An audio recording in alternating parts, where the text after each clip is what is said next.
Bonjour à toutes et à tous, bienvenue dans un nouveau podcast. Vous l'avez vu hier, on s'est occupé des previews pour le premier tour de playoff de la conférence Est, playoff de 2021, hein, on se localise dans le temps. Je suis toujours accompagné, bon aujourd'hui on n'est que deux, hein, petit souci du côté de Mathieu, mais je suis toujours accompagné d'Aurélien qui lui sera toujours là. Comment ça va Aurélien? Ça va, ça va. Je suis un peu triste du coup que my man Stephen Curry, tu vois, il soit pas en playoff. Ouais. Mais au moins c'est drôle comme ça, du coup t'as pu foirer ta prédiction et puis voilà. Ouais, voilà, il y a eu, il y a eu une phrase honteuse dans la preview précédente, ce qui peut nous permettre de dire allez l'écouter, n'hésitez pas, avant que les playoffs démarrent, puisque là c'est vraiment très très bientôt le début. On est le jour même, ça démarre d'ici quelques heures, même minutes. Alors attention. Donc après la conférence S, je le disais, on va passer à la cour des grands. On le disait en off, on va passer à la NBA, la vraie. Je l'ai dit, n'hésitez pas à aller écouter la preview précédente et bien sûr mon petit mea culpa sur les Grizzlies. Avant d'entrer directement dans le vif du sujet, est-ce que tu avais quelque chose à dire? Une Bah, petite. t'avais vu vite fait la récente news, enfin tweet du Woj et tout, l'histoire que LeBron n'a pas été suspendu pour avoir violé les protocoles NBA. Ah, alors figure-toi que j'ai vu passer ça là dans l'après-midi. J'ai pas fait attention avant tout à l'heure, il y a quelques minutes. Ouais, mais c'est LeBron James, c'est pas grave. Ouais, mais C'est les enfin, Lakers. du coup, ça me dégoûte un peu parce que tu vois, genre, tu vois, souvent, tu sais, t'as des extrémistes comme NBA Off, tu vois, enfin, qui sont anti-LeBron, tu vois. Et moi, du coup, quand je vois des anti-LeBron, tu vois, j'ai envie de le défendre, tu vois. Mais c'est vrai que là, en ce moment, récemment, tu vois, avec les différentes déclarations, tout ça, et là, ce truc-là qui se rajoute, tu vois, c'est compliqué de le défendre, du coup. Enfin, Ah là, il là ça commence à être trop commence à lourd, faire là. beaucoup là. Ouais, là ça. Là il suit Michael Jordan dans les travers. Mais bon, c'est l'âge, tu sais, il peut pas être parfait tout le temps. Ouais, il a pas assez dormi à Mais 36 ans. ouais, c'est clair, c'est clair. Là il a dormi seulement 6 heures ou 7 heures. Non, même pas, parce qu'il était en soirée, il a dû dormir moins que ça. Ça fait des conneries. Ça arrive. Heureusement, j'ai envie de te dire, franchement, qu'il est pas suspendu. On en parlera pendant la preview consacrée aux Lakers et aux Suns, mais je pense que, mais même niveau business en fait, la NBA ils peuvent même pas se permettre en fait, je Surtout au pense, niveau tu vois. business. Surtout au Ouais, niveau business. oui, surtout, c'est le seul, ouais, c'est le seul truc pourquoi il va pas être suspendu. Est-ce que tu as d'autres infos croustillantes comme ça ou Ah, on y va, on ah, part direct dans déjà les que dans les previews? déjà qu'ils sont un peu dégoûtés du coup au niveau audience que Stephen Curry soit pas huitième du coup parce que là Jazz Grizzlies voilà tu vois niveau audience voilà. Alors si Ah en oui. plus il y a pas LeBron ah, du coup voilà. Non, c'est pas possible. Mais tiens, tu disais Jazz Grizzlies, on commence par là. On On commence commence par là. avec, euh, Vas-y, on commence avec cette série-là. vas-y on commence On avec le est, 1-8. C'est parti. euh, je vais me lancer sur la dynamique si tu veux. Ok. Si tu veux faire l'une des deux équipes, moi je veux bien me lancer sur les Grizzlies, comme tu préfères. C'est vrai que pour les dynamiques en général je fais les deux en même temps mais enfin, vas-y comme tu veux.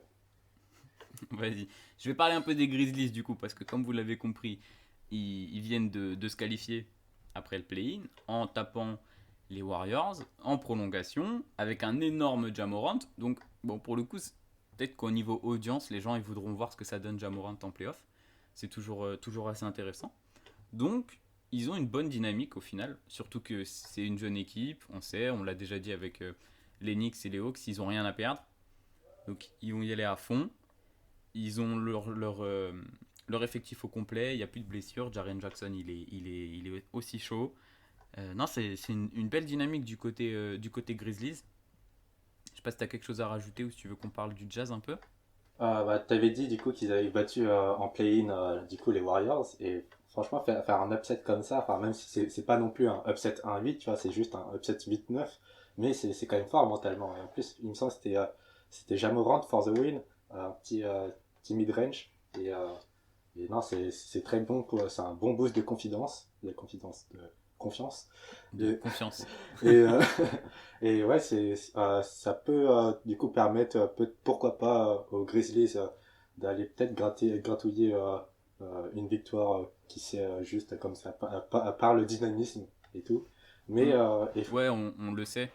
bien sûr, Pardon, vas-y. surtout, enfin, le Jazz, bon, c'est une bonne dynamique, mais c'est vrai que sur la fin de saison, il y a eu un peu de blessure de Donovan Mitchell, et je sais pas s'il est enfin, s'il est entièrement rétabli ou pas de ses blessures. Et du coup, sachant que du coup, donc ils ont fait 16 matchs sans Donovan Mitchell, et sur ces 16 matchs, ils étaient en 10-6. Ça va, mais c'est pas non plus Ce qui est- la même pace que d'habitude. Cool. Oui, c'est clair. C'est vraiment correct. Après, j'ai pas checké, moi, si les adversaires, ils étaient costauds ou pas. Je crois que la fin de saison du Jazz, ça allait niveau adversaire. C'était pas... Ouais, par rapport au Suns, Quoique, c'était comme je suis mieux. pas allé... Oui, voilà. Voilà. Mais du coup, ouais, on parle quand même de la meilleure équipe de la ligue, même si, tu l'as dit, fin de saison un peu compliquée. La saison reste énorme. Meilleure équipe, juste devant les Suns. Et ouais, tu l'as dit, le cas Mitchell, c'est un peu bizarre. Hein, je sais même pas si on va le revoir. Bah, c'est ce soir. Bah non, du coup, ça joue demain. Ça joue demain le Jazz. Je sais même pas si on va le revoir dès demain ou s'ils vont patienter un peu. C'est pas Et impossible c'est qu'ils le là, laissent se reposer pendant 2-3 matchs parce que c'est en face le huitième et du coup. ouais, c'est ce que je me dis, mais tu vois, on parlait de la bonne dynamique des Grizzlies. Est-ce que t'as pas peur que justement là, les Grizzlies, ils sont chauds et ils vont gratter le premier match, tu vois, comme on voit souvent en fait dans ce genre de confrontation. C'est totalement possible. Je l'avais dit, ils peuvent en soi gratter le premier match, mais bah, tu le verras dans mon pronostic. Mais voilà, c'est quand même, il y a quand même une différence entre contender et une équipe qui est même pas outsider, j'ai envie de dire, parce que Ouais, ouais, les, ouais. Là, les le Warriors Jazz, étaient outsiders, quasi, je ils pense. nous ont montré une très très grosse saison, donc forcément, ça va être difficile à manœuvrer pour Memphis. Je sais pas si tu as quelque chose d'autre à rajouter. Moi, en termes de dynamique, je pense qu'on est pas mal. Alors, petite stat à rajouter, enfin, je sais pas si vous l'aviez déjà vu, ça s'était passé sur les réseaux sociaux et ça avait fait un peu le buzz. C'était que c'était la première équipe de l'histoire de la NBA à mettre minimum 10 tirs à 3 points sur chacun de leurs matchs de saison régulière. C'est vrai. Donc, C'est vrai que j'ai vu la stat passer. Chaud bouillant à 3 points le Jazz.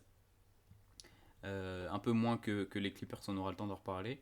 Mais ça peut être un Factor X, tiens. Moi, j'ai même pas de Factor X pour cette série. Je sais pas si t'en as un, toi, à nous balancer Euh, comme ça. du coup, oui, vu que comme moi j'ai pas de travail le samedi, tu vois, du coup j'ai eu le temps de taffer un peu plus.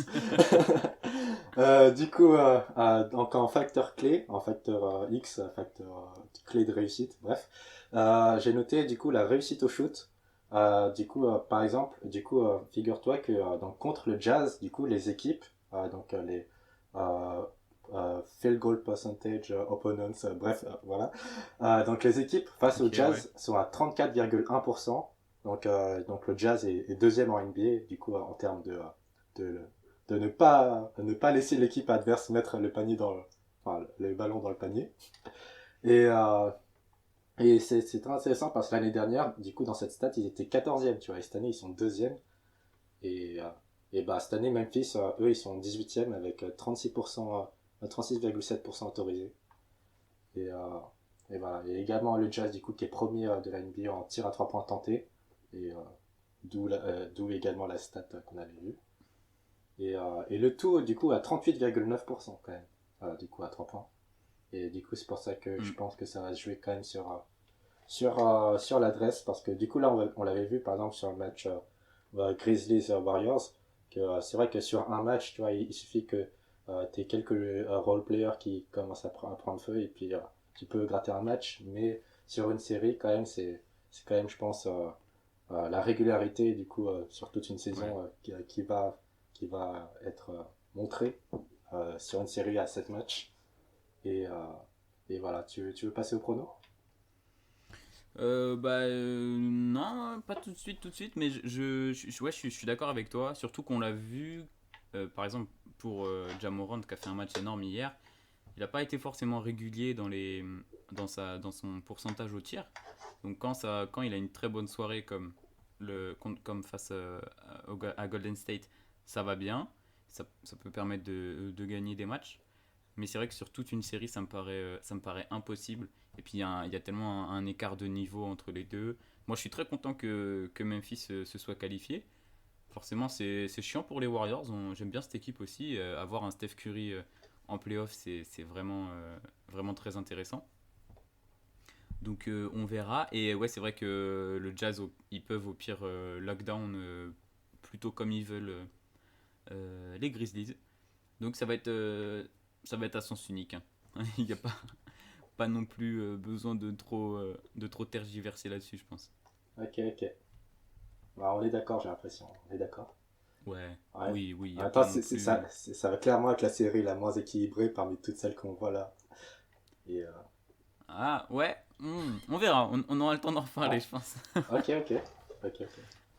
Euh, Vas-y, ton prono? À moi l'honneur. 4-1.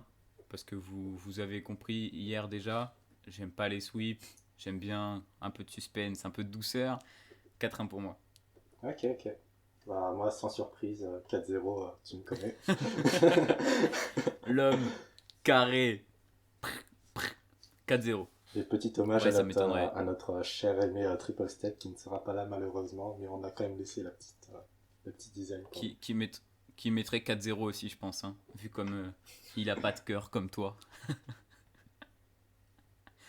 Ok, on enchaîne sur la prochaine série. Vas-y, prends celle que tu veux Celle que je veux? et on est et on y go. Vas-y. Peut-être pourquoi pas Mavericks Clippers, même si en vrai, c'est pas celle que j'ai le mieux travaillé, mais comme ça, on réserve le meilleur pour la fin, comme d'hab. Ouais, c'est clair, là tu rentres direct dans le lourd. C'est quand même une série. Ouais, Les séries à l'ouest, ouais, les playoffs en général cette année ils sont super parce que bah, du coup on a une revanche. Une revanche à prendre, voilà. Tu le montres très bien. Il y a des Clippers qui vont arriver très énervés, je pense, qui doivent se rattraper par rapport à la saison dernière. Mais sur les dynamiques, qu'est-ce que tu as à me dire un peu? Bah déjà, j'ai trouvé que c'est quand même difficile à juger parce que d'un côté, tu vois, tu as des Clippers, donc on les connaît, hein, pas mal de load management, qu'on le veuille ou non, enfin, qu'ils l'admettent ou non, voilà, il y en a.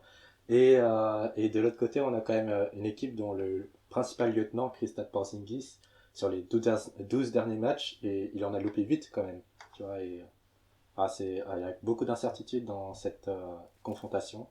Et, euh, et ouais, c'est compliqué à juger, je trouve. Ouais, c'est clair. Je pense que il y a deux bonnes dynamiques, on va dire quand même, parce que ils ont fait une bonne saison les deux équipes. Même si Dallas a galéré un peu au début et que bah, Porzingis est là, pas là. Il a encore joué quoi, un tiers des matchs ou deux tiers des matchs quoi, ou la moitié des matchs. Mais bon, c'est pas la fête de son côté. Pour les Clippers, je pense que bah, eux, ils arrivent le couteau entre les dents, comme j'ai dit. Ils vont pas blaguer, ils vont pas vouloir s'attarder face à Dallas, surtout avec le niveau de jeu que nous montre Doncic. Voilà. Une fois qu'ils auront réglé le problème Doncic, et encore, même si lui est fou sur le terrain, autour, il y a des bons joueurs, mais voilà, quoi, il va être trop esselé face à l'armada de Los Angeles. Donc ça va me paraître compliqué. Et ouais, les Mavs, du coup, tu l'as bien dit, hein, bonne dynamique et un peu moyen côté bah, Luka un peu esselé, quoi.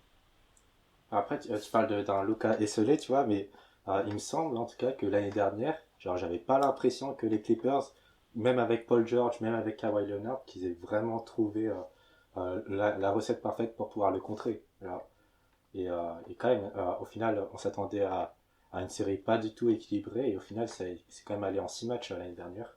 Et Ouais, non. Non, oui, c'est clair. Mais là, tu vois, justement, avec l'esprit de revanche ils ont aussi une équipe mieux construite, je dirais, tu vois. Là, il n'y a plus les Montrezarel qu'on fait un peu chier. Ils ont rajouté Sergi Ibaka qui est un joueur d'expérience, Batum qui est aussi un joueur d'expérience, quoi. il a fait moins de playoffs, mais c'est quand même un vétéran et il sait s'y prendre. Donc je pense que l'équipe va être plus équilibrée et plus à même de découper Dallas, mais on verra dans nos pronos. Ouais, Est-ce que tu as un petit facteur X? en parlant Vas-y, d'expérience, pardon. il y a aussi Rajon Rondo, tu l'as pas mentionné du coup, mais ça aussi c'est C'est un vrai. autre joueur d'expérience. Et du coup, tu disais que Nicolas Batum n'avait pas énormément d'expérience en playoff, mais c'est lui qui a fait la passe décisive à Damien Lillard en 2014 pour le game winner. Ouais, mais d'accord, mais ça remonte, tu vois ce que je veux Ah dire. Là, voilà, je voulais le ça fait mentionner, je voulais le mentionner. 4 ans que là bon, c'est compliqué, quoi. Mais ouais, tu disais, ouais, Rajon Rondo, moi, depuis qu'il a quitté les Lakers, je l'ai oublié, hein. Surtout pour aller bah, il n'a pas choisi les Clippers à la base. Mais là, depuis qu'il est chez les Clippers, c'est vrai que je l'ai oublié, lui. Puis en plus, bah, il fait une saison pareille, comme l'année dernière. Je pense qu'il fait pas une saison très bonne. Et que bah, on va le voir en playoff, il va tout casser, quoi. Donc c'est chiant. Non, c'est bien pour les Clippers. On aura le temps d'en reparler, je pense. Voir si justement il arrive à activer le mode playoff rondo.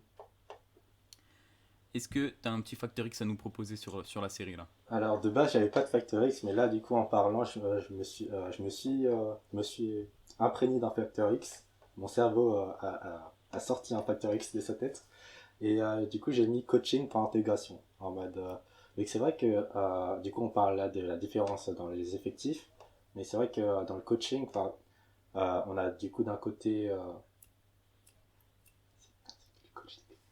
Euh, attends, on a. Bah, d'un côté, on a. Merde, attends, Carlisle? vas-y. Carlisle ou Tyronn Lue? Comme tu Voilà, veux. voilà. Putain, Tyronn Lue, voilà. Tu vois, je l'ai carrément oublié, tu vois, tellement. Tellement c'est un coach super bon. Mais bon, voilà, ouais, tu vois, t'as Tyronn Lue contre euh, Rick Carlisle. Donc, Mm. bon, après, je veux pas être méchant envers Tyronn Lue, mais voilà, on connaît les blagues qu'on fait sur Tyronn Lue. Et il n'y a pas de fumée sans feu. Il n'y a pas de fumée sans feu. Ouais, ça peut jouer, c'est clair. Au terme tactique, parce qu'après, bon, Tyronn Lue, bah, c'est un peu comme d'autres coachs, hein. C'est le gars qui s'entend bien avec son effectif et quand ça roule, tout va bien. Mais par contre, tactiquement, il peut avoir un peu de lacunes comparé à Rick Carlisle, justement, qui montre de très jolies choses. Donc, à voir, ouais, qui va remporter la match-up des coachs. Après, je sais pas s'il y aura tellement besoin, tu vois, de jouer de la tactique. On verra. Mais, euh, mais ça peut être intéressant. Moi, de mon côté, j'ai pris Porzingis en Factor X. Ok. C'est un peu. On va dire que je vais enfoncer des portes ouvertes. Mais, euh, mais je vois pas qui peut défendre sur Porzingis du côté des Clippers. Tu vois, parce qu'il est très grand. Il aime pas trop la bagarre. Mais par contre, si tu le laisses ouvert à 3 points, il va t'arroser. Alors, je vois pas comment. Si il joue, s'il a pas de blessure, si tout va bien, tu vois, les Clippers ils peuvent avoir du mal. Et puis Luka il va pas hésiter à faire les passes. Donc il pourrait faire très mal à l'équipe de Los Angeles, quoi. C'est vrai que, du coup, enfin, j'ai mentionné que l'année dernière, du coup, il y avait 4-2 et qu'ils n'arrivaient pas trop à gérer Luka Doncic. Et c'est vrai que, du coup, je sais pas si tu te souviens, mais l'année dernière, il y a eu quand même pas mal d'histoires de problèmes de vestiaire et tout chez les Clippers. Bon, cette année, ça a l'air d'être un peu Hmm, mieux. bien Mais sûr. on peut se demander quand même en mode voitif si du coup, donc, on fait affronter les Clippers de l'année dernière avec pas mal de problèmes de vestiaire, etc. et moins d'expérience et que tu rajoutes là-dedans du coup Kristaps Porzingis healthy, sachant qu'il y a eu 4-2 de base, franchement il y a moyen que, j'ai pas envie de me m'avancer, mais peut-être que les Mavs auraient pu taper les Clippers au premier tour l'année dernière. Et, Ce qui, ouais, l'année dernière. Et cette année, ce serait. Oh là là, j'ose même pas imaginer le scénario, le bordel, avec un petit Paul George qui vient nous dire que c'est pas de leur faute et qu'ils jouaient pas le titre cette année. tu serais content Mais oui, c'est toi. vrai on a. Non, content, non, pas forcément. Oui, une petite rivalité, mais bon, hein, moi j'aime toutes les équipes, j'ai déjà pu le dire, je crois. Non, c'est vrai on a même pas parlé du duo des Clippers. Tu penses ils vont laisser aucune chance à. Tiens, et ça peut t'emmener vers ton prono. Tu penses qu'ils vont laisser aucune chance à Dallas ou est-ce que ça va être plus serré que ça? Alors, pour mon prono, du coup, cette fois, je me mouille un peu dans le sens où je pense qu'il y a pas mal de gens qui voient quand même des 4-1 Clippers ou enfin, quelque chose de plutôt déséquilibré. Et c'est vrai que sur le papier, je Mhm. peux le comprendre. Moi, du coup, j'ai vu un 4-3 Clippers. Et du coup, oui, 4-3 Clippers, donc une série plutôt serrée. Il y a beaucoup de spectacles et du coup, Ok. ça va jouer au Game 7. Et bon, même si j'ai hâte de voir Luka Doncic en Game 7, c'est vrai que là, je me dis peut-être, du coup, comme tu l'as mentionné, le côté revanchard. Peut-être que du coup, Kawhi est revanchard, Paul George revanchard sur un Game 7 avec Rajon Rondo et Serge Ibaka, tout ça, tout ça. Franchement, voilà. Ouais, ça peut faire la différence. C'est vrai que même s'il est super bon et qu'il a connu des matchs à enjeu en Europe, il n'a pas l'expérience playoff pour le moment. Bah si, enfin, il n'a pas l'expérience playoff. Il n'a pas l'expérience Game 7 pour le moment, Luka Doncic. Donc ça peut être une certaine pression qui... Bon, honnêtement, je me fais pas trop de soucis pour lui. Mais ça peut quand même jouer. À voir. Moi, de mon côté, ce sera Clippers aussi, mais ce sera à 4-2. 4-2. Ouais. 4-2. Je les vois pas non plus défoncer. Ouais, comme l'année dernière au final. Je les vois pas non plus les défoncer. Peut-être démarrer plus tranquillement que prévu. Donc un petit 4-2. Ok. Voilà. On continue. Ah, j'ai été demandé À- instant à- chrono sur ce Game 1 ah qui ouais. va se jouer ce soir. C'est à quelle heure en plus? Oh là, c'est le 22h, dernier match. 22h30, 23h. Ah non. Je crois que Pour c'est. le premier match à Los Angeles, moi je mets les Clippers quand même, hein. Ok. Ok, moi je vois Ça bien dé- les Mavs. Moi je vois bien les Mavs ce soir. Ouais, c'est c'est ce que j'allais dire. Je te vois bien mettre les Mavs. Voilà, voilà. On verra, hein. On verra, on Avec un verra. gros buzzer de Luka, pourquoi pas, attention, attention. On continue. Bon, tu veux finir sur quelle série? Bah, du coup, je vais finir sur LeBron versus CP3, tu vois. Ok, Mais je pense que en vrai, la série la plus serrée, ce sera quand même celle qu'on va peut-être aborder maintenant, du coup. Donc, Blazers je suis Nuggets. d'accord. Donc, tu veux que je fasse la dynamique ou je te laisse. Vas-y, et je compléterai Ok, avec ok. ce que j'ai. Alors, au niveau de la dynamique, bah, du coup, les Nuggets, plutôt belle dynamique, sachant qu'ils avaient perdu, on se souvient, on l'a très souvent mentionné, j'ai l'impression, en podcast, mais ils avaient perdu Jamal Murray et du coup, on s'attendait à ce qu'il régresse un peu au classement. Et au final, et bah, quand même, Jokic, saison MVP, etc. Mais du coup, faut se dire aussi que les Blazers aussi ne sont pas sur une dynamique catastrophique, loin de là. Il me semble, au début de la fin de la saison, les Blazers, ils avaient enchaîné pas mal de matchs un peu cata. Mais ensuite, Oui, ils sont bien rattrapés là sur cette fin de saison, alors ils étaient dans la course entre qui va faire le play-in, Lakers, Mavs et Blazers. Et au final, c'est pas les Blazers qui ont fait le play-in. Et voilà. non, c'est clair. Bah, et puis c'est pas eux qui ont fait le play-in, et puis ils ont même fini à la cinquième place. Bon, euh, moyennant magouille avec Denver, justement, sur le dernier match. Mais je suis entièrement d'accord avec toi. Peut-être juste sur l'aspect bonne dynamique de Denver. Je pense que la perte de Jamal Murray peut être plus importante que ce qu'on peut le penser. Dans le sens où surtout l'année dernière, il a fait des playoffs jordanesques, comme beaucoup de gens aiment le dire. Donc à voir comment cette équipe va arriver en playoff sans justement leur meneur. Et par contre, un autre gars qui en a bien profité justement du fait que Jamal Murray soit out, c'est MPJ. Je sais pas si tu voulais parler un peu de lui peut-être. Ouais, bah justement, comme tu disais, comme tu parlais de la blessure de Jamal Murray, j'allais dire que un point positif de cette blessure, malheureusement, enfin, heureusement, enfin, bref, euh, c'est justement du coup Michael Porter Jr., qui, il me semble, fait partie des 3 finalistes pour le MIP, il me semble, qui a été C'est ça, c'est euh, ça. Et à la, pour un sophomore, c'est assez ouais, étonnant finalement. à la fois surprenant et en même temps quand même mérité quand même. Ouais. J'avais vu des stats comparaison avec Will Chamberlain, voilà quoi, c'est plutôt pas mal. Bah, c'est pas lui qui finit avec le meilleur pourcentage. Euh, field- effective field goal Le, percentage, quelque chose comme ça. ouais, ce truc-là, Ouais, ouais. ouais, Avec ça devait être ça, ouais, ça devait être ça. un 64%, même au-dessus de Zion, justement, parce que ça m'avait beaucoup étonné de voir cette stat, et je me suis dit, attends, c'est pas possible, il peut pas être au-dessus de Zion. Et en fait, je pense que Zion doit être deuxième, tu vois, ou pas loin, quoi. Mais ouais, je crois que ouais, il fait une saison magnifique. Bon, que d'un seul côté du terrain, mais au moins il est en accord avec lui-même, quoi. Il est prêt à tout casser. Et donc à voir ce que ça va donner, face à Portland, qui n'ont pas non plus une défense exceptionnelle. Donc il peut faire très très mal. Et pour les Blazers, ouais, je pense que tu as très bien résumé, hein, le petit moment, le petit passage à vide avec la blessure de Lillard. Et puis par contre, la fin de saison, bah, Lillard, il est très très chaud, hein. Lui, c'est pareil, il n'est pas dans le top 3. Il n'y a que 3 joueurs dans un top 3, forcément, pour, pour les finalistes MVP. Mais il cause assez fort. Alors, les, Portland sont peut-être un peu bas et il fait peut-être une moins bonne saison que Curry. Mais en tout cas, moi, je l'aurais bien vu sur la troisième marche aussi, tu vois. Ok. Donc, assez costaud la dynamique des deux côtés. Avec, je pense, un petit avantage pour les Blazers quand même. Petit avantage sur les Blazers. Ouais. Et ce serait quoi ton facteur X du coup, si t'en as un là, qui vient? Là, tout de suite, je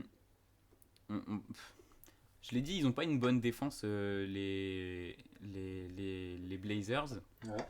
Et ça va me permettre de parler d'un joueur dont on n'a même pas prononcé le nom pour l'instant.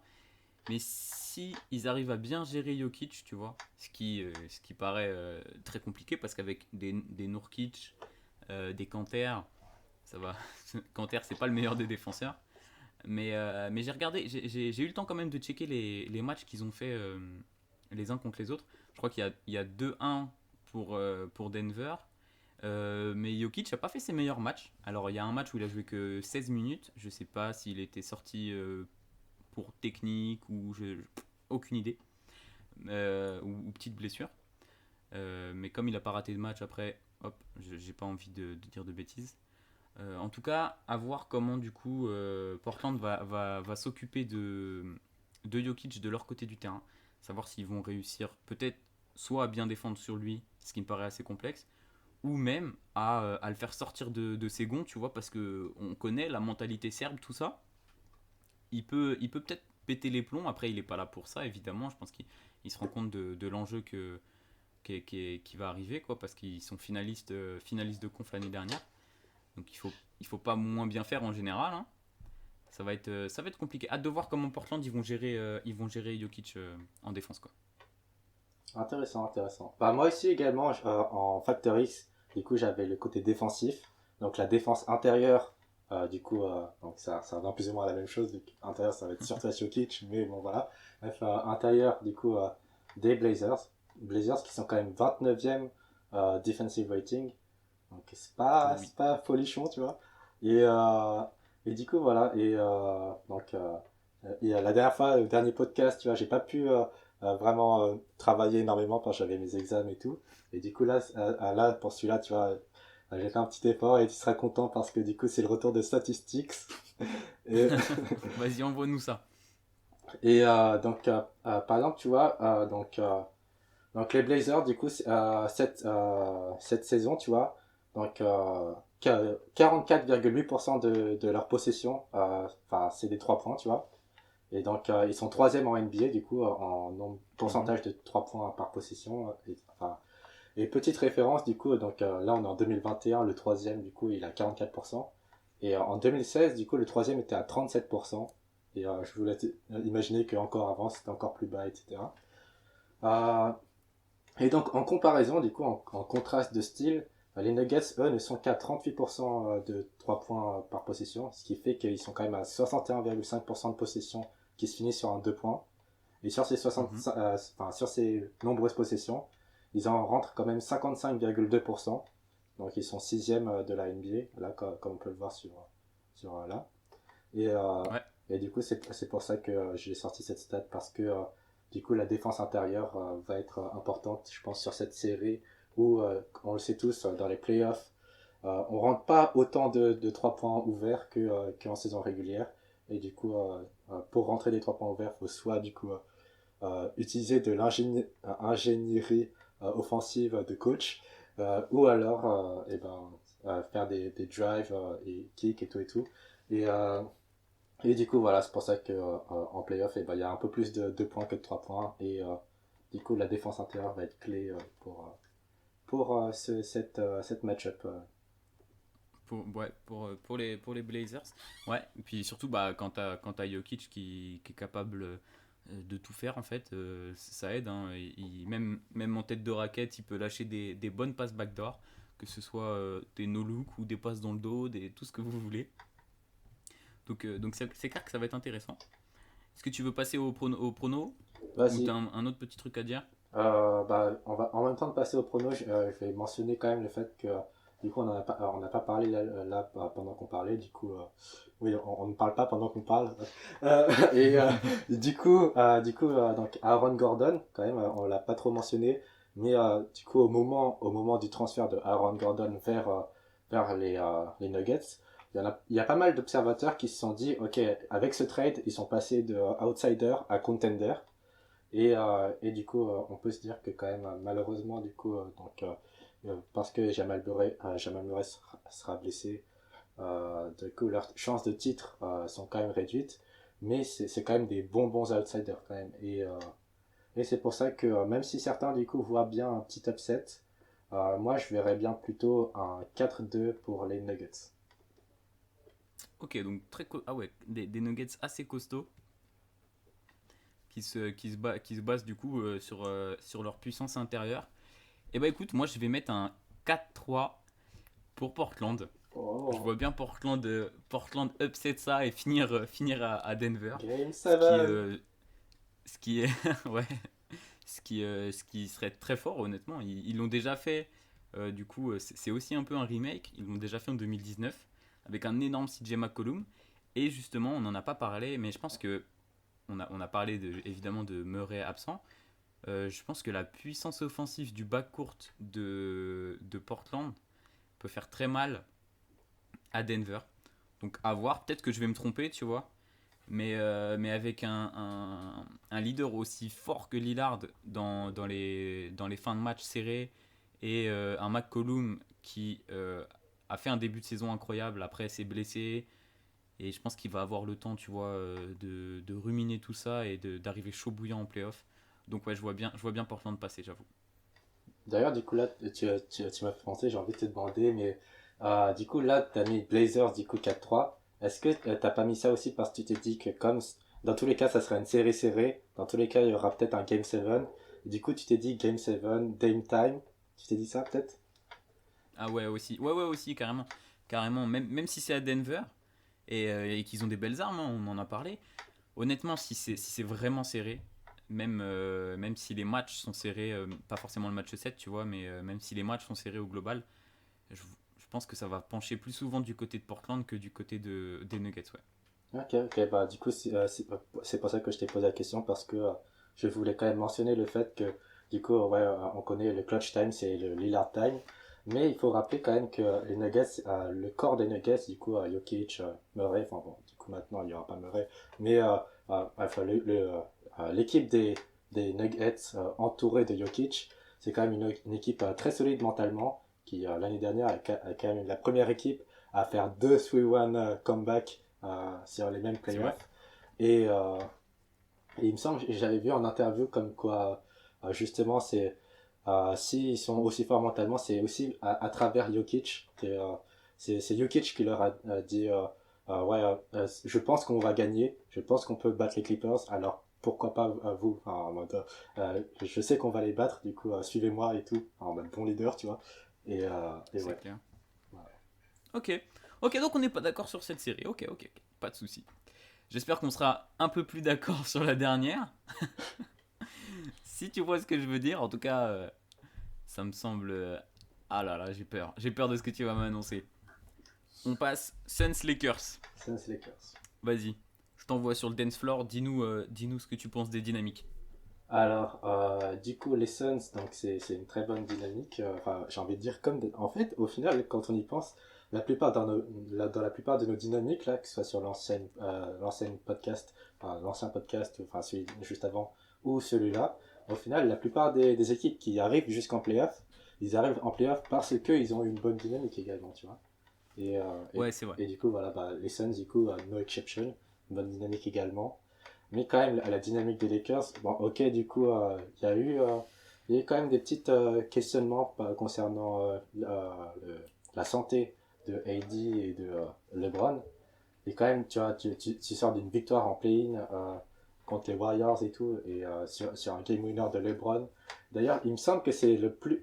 Enfin, stat à vérifier parce que je ne l'ai pas vraiment vérifié, mais il me semble que c'est le plus long game winner de sa carrière. Genre, sur toute sa carrière, les game Ah winners qu'il ouais. a mis, c'est le plus long en termes de distance. Ah ouais, ça serait pas étonnant, je pense.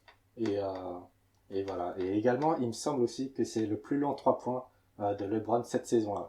Cette saison-là qu'il a mis. Oh là là. Ah, tu vas nous creuser des stats là, j'aime bien ça. Et ouais, je traîne pas mal sur Twitter, moi. Oh. Ouais, ouais, c'est clair. Et du coup, voilà, c'est pour ça que du coup, on va du coup parler des match-ups et tout, mais et tu vas également rebondir dessus, j'imagine. Mais c'est vrai que quand même, enfin, un peu le seum pour les Suns, parce que c'est quand même un des pires match-ups qu'ils auraient pu avoir. Ah, les deux meilleurs joueurs des Suns, c'est CP3 et Booker, du coup, deux combo guards. Et là, bah, les deux meilleurs joueurs des Lakers, c'est LeBron et AD. Du coup, tu vois déjà le mismatch de size. Et je sais pas si DeAndre Ayton pourrait permettre de stopper AD, mais bah, on en reparlera dans le facteur clé. Mais quand même, t'affrontes quand même t'affrontes quand même les defending champions, tu vois, et c'est Ouais. compliqué de bet contre LeBron. Contre LeBron, déjà. Contre les bonnes défenses en playoff. Hein, on s'en souvient, tu nous en avais parlé très bien dans un podcast. Je voulais juste rebondir du coup sur deux trois trucs. Je suis un peu plus mitigé que toi sur l'arrivée de la bonne dynamique, on va dire, des Lakers. Ok. Il y a des blessures qui. Alors, même si AD il a fait des gros matchs là, il s'est bien rattrapé. J'ai toujours peur qu'il y ait des blessures à gauche à droite. Tu vois, là, LeBron a pris un sale coup dans l'œil. Il est salement retombé aussi sur cette action-là Ouais. face à Draymond Green. Ça fait un peu peur. Je pense que les blessures sont plus d'actualité, mais j'ai pas envie que ça se réveille, tu vois. Et puis, ouais, tu l'as dit, le coup de boost n'empêche pour le match du play-in. Et puis côté Suns, t'as raison, super dynamique. Et tiens, tu parlais du meilleur, enfin, des meilleurs joueurs des Suns. Est-ce qu'ils n'ont pas le meilleur backcourt de la ligue au final, les Suns? Le meilleur backcourt de la ligue. Ouais. Euh, Il y a un backcourt auquel je pense qui cause très fort, mais ils n'ont pas forcément joué beaucoup de matchs ensemble, ou beaucoup de matchs au global. Sexland. Ah, oui, bien sûr. C'était toujours le running gag des Cavs, c'est incroyable. Euh, non, ouais, bah, du coup, j'ai pas vraiment réfléchi là, tu me poses une question comme ça à l'improviste. Mais ouais, c'est sûr qu'ils sont très haut dans le classement des meilleurs backcourts de la ligue. Euh, Trade CJ McCollum. Ouais, on a vu ça Ouais. sur Twitter parfois. Mais, euh, mais ouais, c'est. Ouais. C'est là, tu vois, où je pense que c'est le principal problème des Lakers, évidemment, sur la série. Mais du coup, ouais, je m'étais noté ça, parce que c'est vrai que, bon, il y a évidemment James Harden, Kyrie, il y a, il y a Lillard, CJ. Après, bon, il y a Clay et Curry, mais ils sont pas là. Enfin, Clay n'étant pas là cette saison. En tout cas, c'est le backcourt qui fait la plus belle régulière avec le plus de matchs, hein, parce que bien sûr les Nets sont finis deuxième également, mais en termes de bilan, les Suns sont bien au-dessus. Voilà, c'était juste un petit point que je voulais aborder. Ok. On passe au Factor X. Ok. Qu'est-ce que t'as à nous dire? Vas-y. Alors en Factor X, bah, sans surprise, c'est la santé du combo AD LeBron. Tu l'as mentionné du coup qu'il était quand même vachement mal retombé sur l'action là avec Draymond Green. Même si on s'est bien marré quand il a dit qu'il a vu trois arceaux. Mais enfin, peut-être qu'il en fait un peu beaucoup, tu vois. Mais en même temps, voilà, tu vois, tu te prends des doigts dans les yeux, tu vois, ça fait pas, c'est pas agréable. Et, euh, et Rarement. au-delà des doigts dans les yeux, ouais, la retombée, c'est vrai que quand t'as 36 ans et tout, tu veux éviter ce genre de choses. Et également, Eddie, du coup, donc t'as dit qu'il avait fait quand même quelques bons matchs, mais que c'était pas non plus confirmé qu'il était à 100%. Du coup, pour moi, la santé globale du coup, ces Lakers, c'est un peu tout ce qui les retient en fait. Parce que tu vois, ils ont la meilleure defensive rating. Et toi et moi, on aime beaucoup la défense et on sait à quel point c'est important en playoff. Et voilà. C'est clair, non, je suis entièrement d'accord. J'avais le même, pour rien te cacher, j'avais le même facteur X. Hein, c'était vraiment, on enfonce des portes ouvertes là, mais s'il n'y a pas LeBron, alors, s'il n'y a pas Eddie, ça va être très compliqué. S'il n'y a pas LeBron, c'est absolument mort. Même Eddie tout seul, tu vois, je le vois pas forcément y arriver. Donc, elle se joue principalement là, la série, je pense. Mais là, du coup, comme t'en as parlé brièvement, moi, je vais prendre comme facteur X la raquette. En tout cas, comment le front de courte des Celtics, oh là, des Suns va réussir à contrer le front de courte assez grand et assez physique si Drummond joue. Mais j'ai pas envie que Drummond joue euh, des, des Lakers. Il y a des bons défenseurs, des très bons défenseurs, même DeAndre Ayton, il fait une saison défensive incroyable. Michael Bridges, bah pareil. Et ils ont Jay Crowder. Alors ils ont des très bons défenseurs. Après, est-ce que ça va être assez grand, assez mobile, tu vois, pour contrer tout ça ou assez costaud? Parce que Michael Bridges, il pourrait se farcir LeBron James. Mais en termes de gabarit, ouais, il y en a un qui a des bras 3 fois plus gros que l'autre. Puis même en termes de coffre et tout. Donc ce sera à voir. S'ils commencent à poser des problèmes au fond de courte des Lakers, là les Suns, ils peuvent clairement avoir leur chance, je pense. S'ils se font broyer par AD tous les soirs, ça va être beaucoup plus compliqué. C'est vrai que franchement, en vrai, les Suns, ils ont toutes leurs chances. Hein. Là, dans les pronostics peut-être qu'on sera un peu plus biaisé du coup, parce que c'est vrai qu'on a du mal, nous, on a du mal à s'imaginer quand même un LeBron sortir au premier tour, tu vois. Oh oui. Mais techniquement, tu vois, techniquement, c'est loin d'être impossible, tu vois, c'est loin d'être impossible. Ça prouve du coup la bonne, le bon fond de jeu des Suns, l'effectif qu'ils ont et le potentiel qu'ils ont. Et, Ah, c'est sûr, c'est sûr. On en a à peine parlé, mais c'est vrai que niveau coaching, ça a très bien géré. Chris Paul, évidemment. Alors, je dis pas qu'il est lié au coaching, mais Chris Paul qui fait une pète de saison. Il arrive à emmener OKC en playoff et à embêter les Rockets. Donc, je vois pas pourquoi il pourrait pas aller loin cette année en 2021. À voir. Moi, j'en ai pas envie, évidemment. Et j'imagine pas l'upset. On va arriver sur les pronos. De toute façon, je pense on a globalement tout dit. Je n'imagine pas l'upset, non, n'importe quoi. Je n'imagine pas les Suns passer, mais, mais ça m'étonnerait pas non plus qu'ils passent, quoi. Donc, à voir. Vas-y, balance-nous ton prono. Si, s'il est bon, attention, il faut pas dire de bêtises à ce moment-là. mon prono, 4-2 Lakers. Parce que Ok, voilà, pardon, vas-y. parce que c'est quand même compliqué d'imaginer un LeBron sortir au premier tour. Et comme ça, tu vois, 4-2, comme ça, les Lakers ils finissent sur une win à domicile pour terminer la série. C'est bien parce que un Game 7 à Phoenix. Après, c'est vrai que les Lakers cette année, ils ont été plutôt bons à l'extérieur, mais 4-2 Lakers. Entièrement d'accord avec tout ce que tu as dit. Même, c'est vrai, on l'a pas mal entendu que, soi-disant, les Lakers, là, ils s'en foutent un peu, extérieur, domicile, ils veulent rouler sur tout le monde. Je suis entièrement d'accord avec toi. Je les vois pas aller jusqu'au Game 7. Donc 4-2, finir à domicile pour LA. Ouais, ouais, je pense que t'as tout dit. Hein. Ok. Va falloir être solide. Et puis voilà quoi. Et puis si c'est l'inverse, bah, ce serait pas, franchement, au vu de la dynamique des Suns, ce serait même mérité, franchement. Ok, ok. Du coup, c'est bon, on a fait le tour de ces premiers tours, que ce soit Est ou Ouest. Donc là, on a le tableau pour l'Ouest. Quelque chose à mentionner Exact. par rapport à ce tableau? Il est très beau. Il est très bien fait. Euh, Ça me plaît. On est globalement d'accord, sauf sur le Nuggets Blazers. À voir ce qui se passera. Moi, j'ai pas grand chose d'autre à dire. Je suis très content de nos previews. On s'est pas trop mal débrouillé. Est-ce que tu as un petit commentaire quand même? Un petit.